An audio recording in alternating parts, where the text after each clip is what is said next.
previsão de gastos e receitas para o ano que vem do governo da União mostra que o Estado está tão grande que já não cabe no orçamento. Os gastos crescentes não empatam com as receitas em queda por causa da recessão. O desequilíbrio leva a perguntar sobre o tamanho do Estado. Esse ente, feito para transferir riqueza, para prestar serviços públicos em primeiro lugar. Mas o peso da máquina pública atrapalha as funções do que seria o Estado ideal e cria um círculo vicioso que prejudica a poupança e o investimento. Para discutir esse assunto, aqui no estúdio, dois professores. José Carlos Oliveira, professor de Economia da UNB, especialista em finanças públicas, consultor do Banco Mundial, já foi do Banco Interamericano de Desenvolvimento, do Ministério da Fazenda, do Ministério do Planejamento e da Secretaria do Tesouro. E também o professor José Cobori, coordenador de MBA de Finanças do IBMEC, no Distrito Federal, especialista em finanças empresariais e em administração financeira de empresas. Professor José Carlos, tamanhão do Estado prejudica a própria prestação de serviço a que o Estado está constitucionalmente obrigado a prestar? Sem dúvida, o elefante não caminha eficientemente, caminha bem lentamente. O Estado é muito grande em todas as dimensões, Alexandre. Em primeiro lugar, você vê, ele retira do PIB brasileiro cerca de 40% do que é gerado aqui. É um tamanho muito grande. Mas não é só a dimensão do que ele retira, é a presença dele em todas as atividades diárias que a gente convive com ela. Essa retirada equivale a uns 5 meses de trabalho de quem paga imposto. Do ponto de vista de tributação, sim, equivaleria, você trabalharia de janeiro a mais ou menos maio apenas para pagar ao governo os impostos que ele retira de você. É um tamanho excessivamente grande. Mas a presença dele é em todo lugar. Ele é muito regulador, ele é muito controlador, ele é presente. Por isso ele tem uma burocracia imensa. Burocracia enorme, a atividade empresarial fica toda dificultada, não só para você iniciar o negócio, até para fechar o negócio. Então é uma presença que torna a atividade empresarial e a atividade do cidadão, ela, na verdade, uma situação difícil, ele tem que conviver com as dificuldades. O Estado é presente, tirando dele a liberdade de tudo. Então é excessivo. Do ponto de vista financeiro e econômico, a manifestação se dá através disso, ou seja, ele gasta muito, toda a arrecadação que ele retira da população, ainda toma empréstimos. Se você olhar a massa de recursos que o governo é o maior devedor que você tem, ou seja, cerca de 70% do PIB é dívida de governo federal. Por isso fica pagando juros enormes? E reclama, porque diz que os juros é alto, mas quem é devedor tem que pagar. E se ele não paga, ele incorre num problema maior. E quanto é que os juros ficam mais caros. Quanto mais a desconfiança em relação ao devedor, mais alto é o juro. Mais alto fica o juro. Como ele precisa tomar de empréstimos de novo, porque é um grande devedor, então engessa a atividade econômica. Professor Cobori, como é que o senhor vê o gigantismo do Estado? Em linha com o que o professor José Carlos falou, o Estado, quanto maior, ele é o maior sócio de todos nós, né? O maior sócio da pessoa física, haja vista, como já fala, trabalhamos em 5 meses só para pagar o governo, como é o maior sócio de toda a empresa, né? E é o primeiro a retirar os recursos da empresa. Então ele inviabiliza a atividade empresarial e com isso inviabiliza o crescimento da economia. Sob o ponto de vista liberal, e o que eles chamam de Estado mínimo, que é um jargão que se utilizou, é que na realidade o Estado ele não é eficiente na alocação dos recursos, né? O ponto de vista liberal ele defende que o indivíduo ele é mais eficiente ao alocar os seus recursos, ao fazer os seus investimentos. Então, quando você transfere 40% da tua capacidade de gerar renda para o Estado, você, na realidade, está tirando a eficiência de alocar esses 40% de recursos e transferindo para um ente, que é o Estado brasileiro, né, ou o Estado de qualquer país, de que ele vá realmente alocar o recurso melhor que você, enquanto empresa ou enquanto pessoa física. Agora, então, isso é prejudicial. O Estado populista e assistencialista parece ser pior ainda, né? E mais uma coisa cruel é que esse Estado tira do rico e do pobre igualmente, porque fora imposto de renda, os outros impostos pegam todo mundo, né? E aí quando se defende o tamanho do Estado e isso é bom para o pobre, na realidade é o contrário, né? Porque como ele tira de forma igual do rico e do pobre, quem sofre muito mais é o pobre, porque aquilo proporcionalmente a renda dele é muito mais impactante do que proporcionalmente a renda do rico.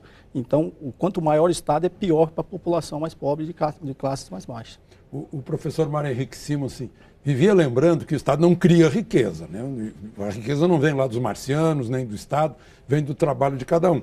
E que o Estado teria que transferir, apenas é um transferidor de riqueza. Delfim Neto acha que se o Estado transferir 60% já é muito, né?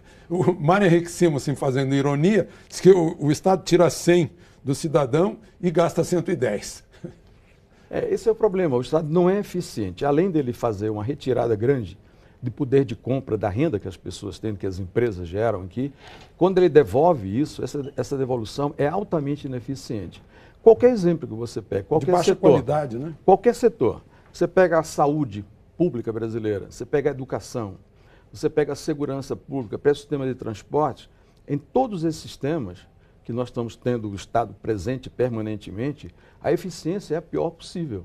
Então, ou seja, ele retira da população, devolve com baixa qualidade, aqueles que têm mais recursos vão ter que gastar de novo para poder ter esse serviço de qualidade de volta ao nível dele, e os mais pobres acabam tendo que ser aquela comunidade que paga o preço disso. O processo de transferência de renda na verdade, justificado que o Estado tem que fazer. O problema é quando você faz isso de maneira que seria quase, digamos assim, de ser um poder concedente. E dessa forma, você não faz o indivíduo ter a capacidade de sair daquela condição. Ele quer permanecer, que alguém chega, concede aquilo, permanece aquilo, e aquilo é ruim. O cara se vicia acostuma a esmola. Processo, acostuma com a esmola. Então, é ideal, quando isso acontece, de maneira que você estimule a pessoa, o sucesso é a saída da pessoa da pobreza, não é a permanência. Pois é. Essa distribuição de renda é uma falha, né? É uma falha. De novo, voltando àqueles que defendem a diminuição do tamanho do Estado, é por duas razões. Parte do pressuposto bastante lógico que os políticos não são necessariamente todos altruístas, né? Então, em algum momento, depois de eleito, todos os políticos têm interesses próprios, né? E quando você tem interesses próprios, você deixa de atender o interesse da coletividade, da maioria. Essa é uma das razões. Nem todos são altruístas, né? É óbvio que tem uma parcela que mas no conjunto geral dos políticos, eles não teriam esse altruísmo para alocar eficientemente os recursos. E quando você defende interesses próprios, você acaba defendendo interesses de grandes grupos econômicos, o que é um contrassenso quando você vê as críticas, que os ricos são privilegiados, não são privilegiados, e sim os pobres quanto maior o tamanho do Estado. Isso é o inverso, né? Quanto maior o tamanho do Estado, ele tem uma tendência a privilegiar os maiores grupos econômicos, e os grupos econômicos, em contrapartida, também têm a sua parcela de culpa, porque eles têm o interesse de manter o status quo. É então, o que Simonsen chamava de capitalismo cartorial. Exatamente. Fica ali parasita do Estado. Até Mauá acabou falindo porque Pedro II deixou de ajudar, né? Bom, mas a Constituição estabeleceu a meritocracia, só entra no serviço público por concurso. Mas, como tudo tem exceção aqui no Brasil, tem os cargos em comissão. Aí os partidos políticos que não são altruístas ajudam os seus cabos eleitorais. Vamos ver como cresceram os cargos em comissão neste país. Em 1999 eram 16.600, já era muito, né? E depois cresceu 38% até 2013, 23.200. Se está por aí até hoje, né, professor? Deve ter sido acrescido alguma coisa. Nós estamos em 2015. Esse número até tem uma defasagem, deve ser maior ainda. E está lá, sujeito sem concurso, né? Às vezes é gente até que é de carreira e assumiu o cargo em comissão. Mas é uma das promessas do governo hoje, ou das intenções de diminuir os cargos em comissão e diminuir o número de ministérios, enfim, para o governo poder caber dentro da receita que recebe. Agora, eu quero ver... O ônus é desagradar os políticos, né? Na verdade, se você fizer uma reforma administrativa, que é absolutamente necessária no país, ninguém pode administrar ministérios na quantidade que a gente tem no país. Não, eu não vejo nenhuma empresa privada ter uma mesa com 38 diretores. É impossível. 39. Mesmo que exista a possibilidade de a presidente a cada dia atender o ministro, ela só voltará ao outro ministro depois de um mês. A cada 40 dias. A cada 40 dias. Isso é impossível, isso não é uma gestão eficiente. Então, ou seja, isso é demais. Mas mesmo que você reduza, e é preciso que você reduza, e eventualmente você reduza esses gastos com o pessoal, do ponto de vista dos números que a gente tem no orçamento, isso não é grande significação. Porém, sinaliza alguma coisa. Sinaliza a gente caminhar na direção da eficiência. A questão de cargos comissionados indica um número muito grande. mas o número do funcionalismo é muito grande. Entretanto, você não vincula isso a desempenho. Ou seja, você não amarra o que a pessoa recebe a uma produtividade dele. Qualquer empresa privada está cobrando a produtividade. Cobre, e aqui não se cobra, mas não é só... E o governo faz isso não apenas com pessoas, com empregados, com funcionários. Quando ele concede até um subsídio, uma isenção, ela não é amarrada a um processo de volta da pessoa que recebe o subsídio. Vou dar um exemplo muito pequeno. Nesses últimos 3 anos, o governo concedeu muito incentivo para a indústria automobilística, mas não tinha nenhuma cobrança de volta da indústria automobilística. Por exemplo, na eficiência energética, a empresa não se sentiu com a obrigação de conceder nada. A única que tinha como compromisso era dizer, eu não vou desempregar as pessoas que estão comigo. Mas isso é muito pouco para a concessão de subsídios que são dados.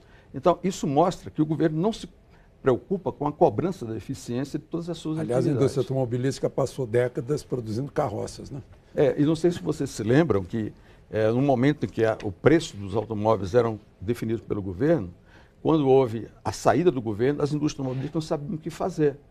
A concorrência para eles era um problema, porque viciou a ideia do governo estar presente e concedendo. Professor Carbone, eu sei que o senhor tem ideias a respeito de que reforma administrativa fazer, como fazer, em que velocidade, em que tempo. Eu gostaria que o senhor expusesse esse seu ponto de vista, mas logo depois dos comerciais a gente já volta.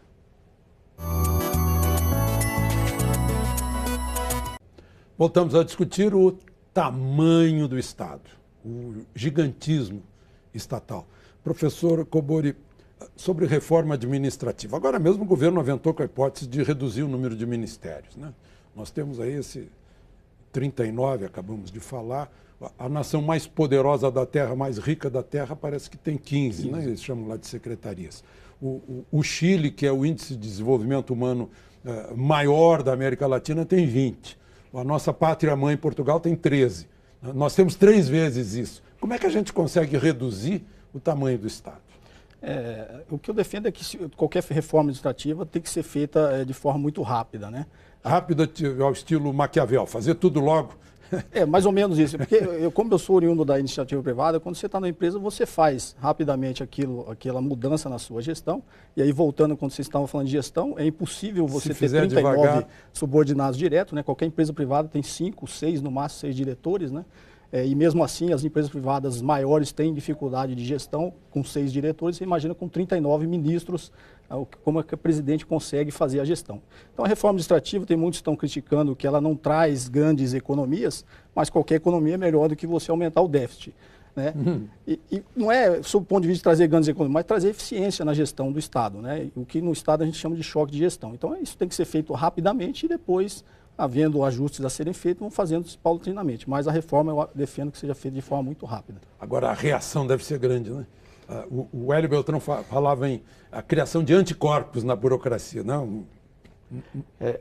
A dificuldade é porque existe um problema ideológico. A esquerda entende que o Estado ele é o grande provedor. Então, mas mesmo com 70 anos de praxis, mas mesmo assim, não adiantou com poderes divinos? Todos nós fomos de esquerda, eu fui de esquerda enquanto estudante, todos nós. Mas acho que a esquerda ficou parado no tempo, então está lá atrasado.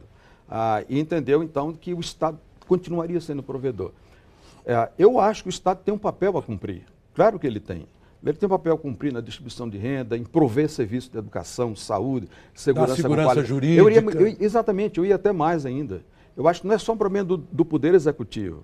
É uma coisa que vai para o Poder Legislativo. Sim. É uma coisa que vai para o Poder Judiciário, sobretudo o Judiciário.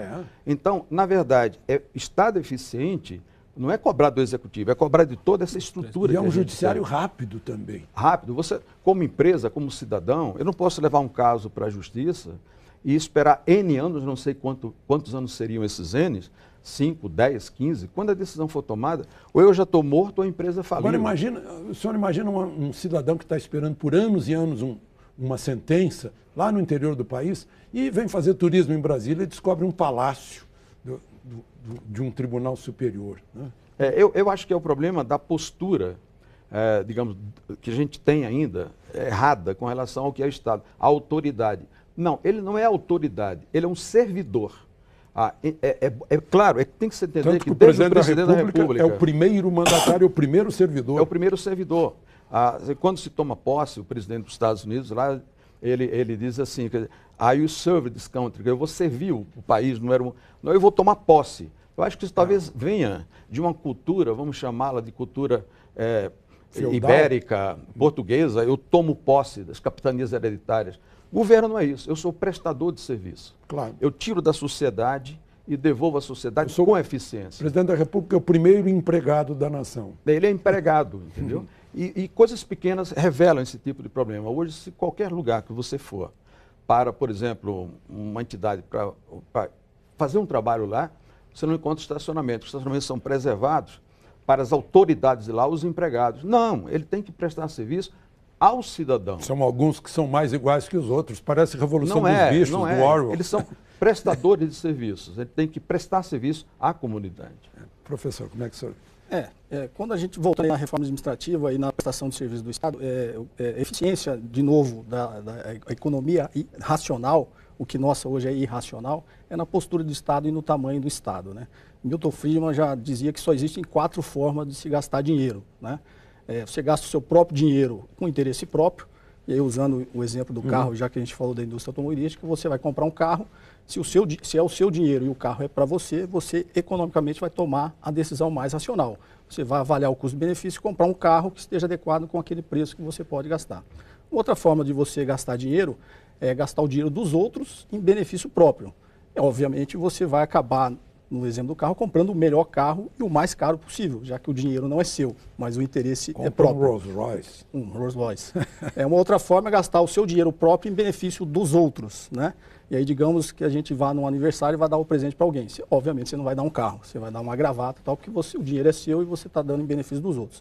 E a última forma de gastar dinheiro é o que o Estado faz, que é o que o governo faz hoje, é o gastar o dinheiro dos outros em benefício dos outros, que é, teoricamente... O ideal seria esse. Economicamente, é a decisão mais irracional, porque já que o dinheiro é dos outros, eu não vou ter um critério de qualidade na hora de alocar esse recurso, e como é em benefício dos outros, como esse outros não tem cara também, eu também não vou me preocupar muito com o preço que eu vou gastar. Aí é o que diz o Simonsen, tira 100 e devolve 60 ou menos do que isso. E é o pior dos casos, por isso que eu falo que é economicamente mais racional, porque você acaba o dinheiro dos outros em benefício dos outros, você acaba comprando a pior qualidade possível com o maior preço possível, que é o que a gente vive quanto maior Estado, a presença do Estado na economia.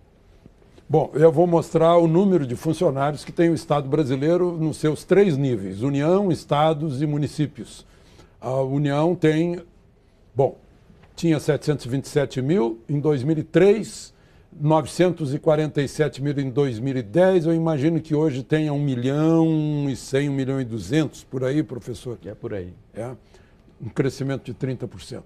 Os estados estão com 3 milhões e meio, estavam em 2010, provavelmente tem mais, porque teve eleições aí no meio do caminho, e os municípios, né, as prefeituras, têm quase 5 milhões de funcionários. São 5.570 municípios, se não me engano. Enfim, é muita gente, né? Existem regiões do país em que a maior parte da população do município é funcionária da prefeitura, né? Então é aquele empreguismo sem produtividade, né? É normal que os municípios tenham uma quantidade de empregados, funcionários públicos maior, porque são os prestadores de serviço na ponta, né? Mas você tem absoluta razão, é de que vincular isso à eficiência, à qualidade, é que é o grande desafio. O senhor falou em cobrança, produtividade que não existe. Você tem que ter algum produto a dar de volta pelo dinheiro que você recebe, né? Bom, aí você se lembra que houve aquela tentativa já no passado de se fazer a reforma com Hélio Beltrão e com a desestatização brasileira. Isso aconteceu e daí várias empresas foram privatizadas, né? Lamentavelmente, essa cultura de você tornar o Estado mais eficiente acabou que não se consolidou. E ela deveria estar consolidada quando houve uma mudança de governo e aí houve um questionamento. Tanto que até depois que desses últimos anos a gente vê alguma iniciativa de ir para a privatização, tem-se até o medo, o receio de chamar de privatização. Chama-se de concessões. A gente olhando hoje vê que tem pichuleco a menos. Porque se tivesse Companhia Siderúrgica Nacional, Vale do Rio Doce, todas as siderúrgicas, as telefônicas, com repartições com partidos políticos seria muito maior, né? O tamanho do pichuleco, né? Pois é. Na realidade, quando você mostra esse quadro, quase 1 milhão de servidores, ali está tanto o servidor quanto o comissionado, e você consegue, por algum motivo, diminuir a presença do Estado, metade disso, hoje, acho que gastam mais de 200 bilhões com despesa de pessoal, incluindo servidores e comissionados, são mais de 100 bilhões de reais que você tem consegue... mais a aposentadoria, né? Isso, que é uma coisa de longo prazo que a gente está criando uma dívida para os nossos filhos e netos, né? Então, você, quando diminui a presença do Estado, você já atingiria facilmente as metas que estão brigando tanto para atingir e superar a primária. E enquanto isso, a população se queixa do serviço de saúde, de educação, de justiça, de segurança, que são serviços básicos. E quando você fala ali da prefeitura, que várias cidades, milhares de cidades, vivem em função dos funcionários da prefeitura, é uma inversão de valores, né? O contribuinte trabalhando para sustentar a máquina pública. E é o contrário, o Estado existe justamente para prover serviços para a população e garantir o básico que todo mundo defende, que é segurança, saúde e educação. E o que a gente vê no mundo é que os estados mais poderosos, mais eficientes, são os que têm o tamanho do governo menor, né? E eu alio a isso, uma cultura, estava comentando antes sobre o Japão, lá o servidor público japonês, na realidade, ele tem que trabalhar mais do que o servidor, o funcionário da iniciativa privada, porque eles partem do pressuposto que você é um servidor público, você é sustentado pelo contribuinte, por isso você tem que dar o exemplo, você tem que trabalhar mais. No Brasil a gente vê vários cargos aí que a carga horária é 6 horas. Não faz sentido quando um trabalhador de iniciativa privada trabalha até 12, né? 8 horas no expediente normal e acaba trabalhando um pouco mais fazendo hora extra. Ou seja, aqui no Brasil é o inverso, né? O servidor público trabalha menos do que o servidor da iniciativa privada. A gente deveria chamar de servidor do público, né? Do público. E aquele representante de Estado que deveria ter mais responsabilidade, mais encargos, porque afinal está representando o Estado. Bom, nosso tempo se esgotou, eu agradeço a presença dos professores. E se você gostou do programa e quiser fazer alguma crítica ou sugestão, entre em contato conosco pela Central de Atendimento ao Telespectador no telefone 4002-2884 ou pela internet no endereço falecomaGloboNews.com.br. Para rever este e outros programas no seu celular ou tablet, baixe o aplicativo da Globo News ou acesse globonewsplay.com.br. Na próxima semana, outro tema de interesse nacional. De Brasília, Alexandre Garcia.